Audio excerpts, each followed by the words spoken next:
السلام علیکم سامعین، 26 شعبان المعظم ہے، 19 مارچ ہے۔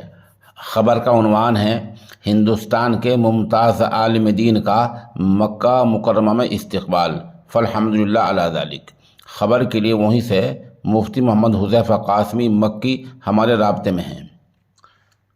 انہی کی تحریر کے مطابق رپورٹ پیش خدمت ہے۔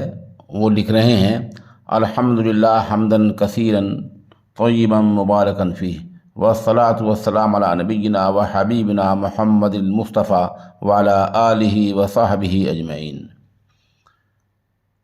جمعیت عبداللہ بن مسعود رضی اللہ تعالیٰ عنہ سے وابستہ طلبہ ہندو نیپال کی طرف سے معروف عالم دین، کتب کثیرہ کے مصنف، یعنی بہت ساری کتابوں کے لکھنے والے، جامع شریعت و طریقت جامعہ اشرف العلوم رشید گنگو کے محتمم اور شیخ الحدیث مولانا خالد سیف اللہ قاسمی گنگوہی کے اعزاز میں مکہ مکرمہ میں ایک استقبالیہ مجلس کا انعقاد کیا گیا۔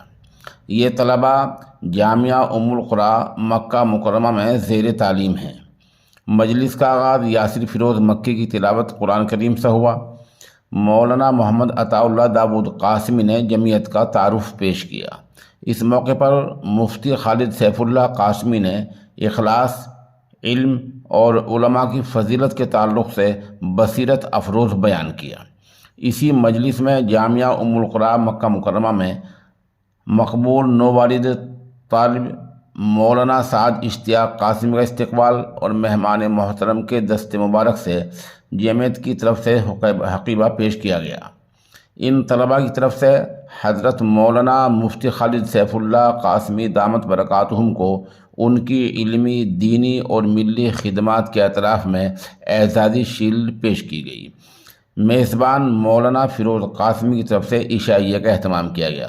شرکاء مجلس میں جناب مولانا مفتی محمد شمیم اختر القاسمی، مفتی محمد شاہین حسین قاسمی، مولانا مفتی محمد عطا اللہ داود قاسمی، ابو مسعود مولانا مشتاق عالم ندوی، مفتی حذیفہ بن مولانا مفتی خالد سیف اللہ قاسمی، مولانا نظام الدین بن محی الدین قاسمی، مولانا ساجد انصاری ندوی، مولانا اظہر الدین قاسمی، مولانا سعد اشتیاق قاسمی اور محمد کلیم اختر وغیرہ کے نام قابل ذکر ہیں۔